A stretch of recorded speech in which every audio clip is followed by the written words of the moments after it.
Primeiramente, seja muito bem-vindo ao canal Logisticas. Eu sou Jefferson Carlos, o seu instrutor nesse universo logístico. E hoje eu resolvi trazer um tema que é muito atual e que aparentemente não tem nada a ver com a logística, mas tem muito a ver. Sobre a OTAN, Organização do Tratado do Atlântico Norte. Por que entender sobre essa organização é importante para o nosso contexto do profissional de logística? Porque logística, relações internacionais, comércio exterior são coisas que estão interligadas e muitas vezes o que acontece do outro lado do mundo acaba nos impactando de uma forma direta ou indireta. Então é importante conhecer o mundo que a gente vive para entender por que as coisas acontecem de fato. Mas antes de iniciar, eu quero convidar você a se inscrever nesse canal, a deixar o seu like e no final deixar o seu comentário aqui no vídeo. Então fica até o final que você vai entender bem o quanto que a logística ela é importante em toda operação militar. Mas falando sobre a OTAN, que é a Organização do Tratado do Atlântico Norte, o que é essa organização de fato? Quando você vê e estuda relações internacionais, você descobre que ela é uma organização puramente militar. Ela não tem um intuito no quesito econômico ou com foco em ajuda humanitária. Ela tem o intuito e o foco na questão militar. E ela foi formada justamente após a Segunda Guerra Mundial. Quando a gente estuda a logística básica, os fundamentos, os princípios da logística, a história, a gente lembra que após a Segunda Guerra Mundial houve o boom, o grande crescimento da logística dentro do setor empresarial, porque ela foi muito necessária para a produção em massa de vários aparelhos eletrodomésticos, de carro, de várias coisas para a reconstrução, inclusive dos países que foram destruídos. Então ela foi muito necessária, ela cresceu bastante, essa logística empresarial, e foi evoluindo até chegar na que conhecemos hoje. Então após a Segunda Guerra Mundial muita coisa aconteceu. Uma delas é que a União Soviética existia e em contraponto vários países europeus resolveram fazer uma aliança para se proteger, uma aliança militar. Depois entrou os Estados Unidos, Canadá e vários outros países. Na época eram 12 membros fundadores.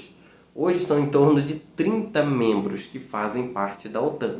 E a aliança deles é puramente bélica, para se proteger. E inclusive um dos artigos do tratado que eles fizeram, que é o artigo 5º, fala justamente que se um Estado membro for invadido, atacado, isso equivale a invadir e atacar todos os outros. Isso significa que todos os outros precisam defender aquele que foi atacado. Inclusive, os Estados Unidos usaram esse artigo após o 11 de setembro, o ataque às Torres Gêmeas. Então eles usaram esse artigo para se defender e foram no Afeganistão para caçar quem tinha feito tudo aquilo e acabou originando a guerra do Afeganistão. Então a OTAN, no decorrer de todo esse tempo, fez várias ações, intervenções em algumas nações, porque elas tinham se envolvido de alguma forma com algum membro da OTAN, como eles têm esse intuito de defender um ao outro. O que aconteceu é que mesmo após o fim da União Soviética, a OTAN continuou e continua até hoje. Só para você ter ideia, ela corresponde a cerca de 70% dos gastos militares no mundo, só ela. E é difícil definir exatamente o poderio militar da OTAN, porque depende dos seus Estados-membros. Constantemente, todos os países estão investindo em armamento, principalmente os Estados Unidos.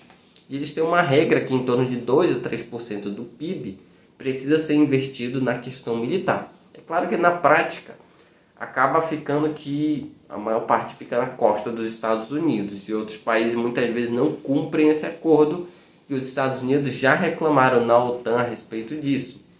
Então essa é uma questão que envolve relações internacionais que é uma questão muito delicada. Por quê? Quando você tem um mundo meio dividido, polarizado, Rússia para cá, embora não exista mais União Soviética, mas existe a Rússia para cá, que quer expandir o seu território e conquistar territórios que antes eram da União Soviética. E do outro lado da OTAN, você tem um mundo polarizado, meio dividido. E muitas vezes, dependendo de como você se posiciona, para a esquerda ou para a direita, para lá ou para cá, você acaba facilitando algumas alianças comerciais ou atrapalhando outras.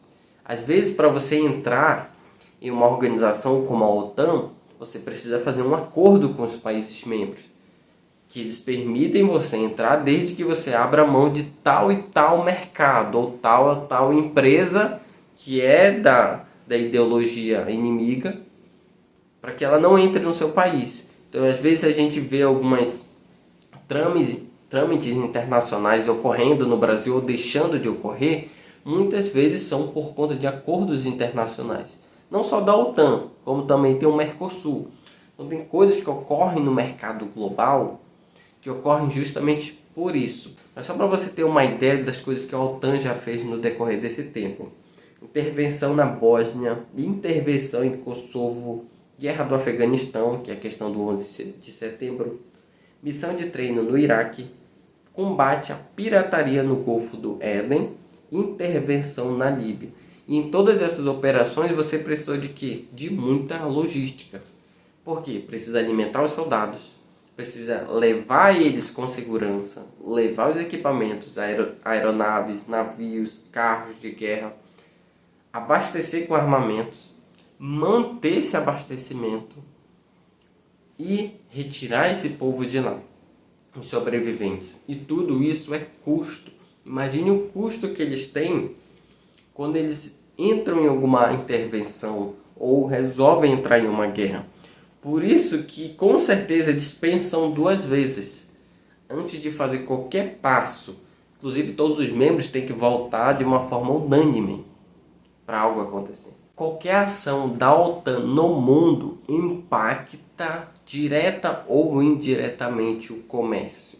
Porque muitas vezes quando você escolhe lados, você faz com que aquele outro lado bloqueie determinadas situações comerciais e econômicas contra você. Então a questão de relações internacionais ela é uma coisa muito delicada. Ela tem regras rígidas, mas que ao mesmo tempo são frágeis, onde qualquer outro país que queira impor poder consegue quebrar elas facilmente, apenas agindo e fazendo aquilo que quer. Então relações internacionais é uma coisa bem delicada.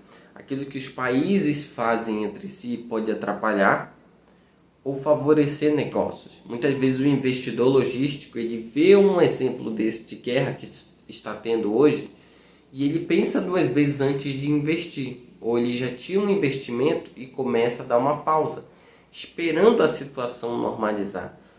Toda situação de anormalidade, instabilidade entre as nações provoca um recuo da parte econômica. A parte econômica fica esperando eles se resolverem para poder fazer uma coisa. Então a economia ela fica meio que estagnada.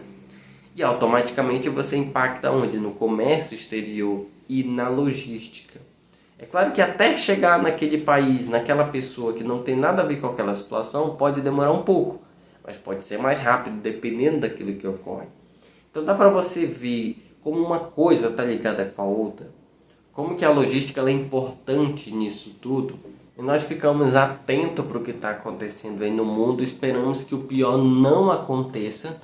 Eu gostaria que no final desse vídeo você deixasse aí o seu comentário. O que você acha desse assunto. Deixe o seu like, deixe a sua inscrição. Compartilhe esse vídeo com os teus colegas, com os teus professores, colegas ali do trabalho ou da sala de aula. E até o próximo vídeo.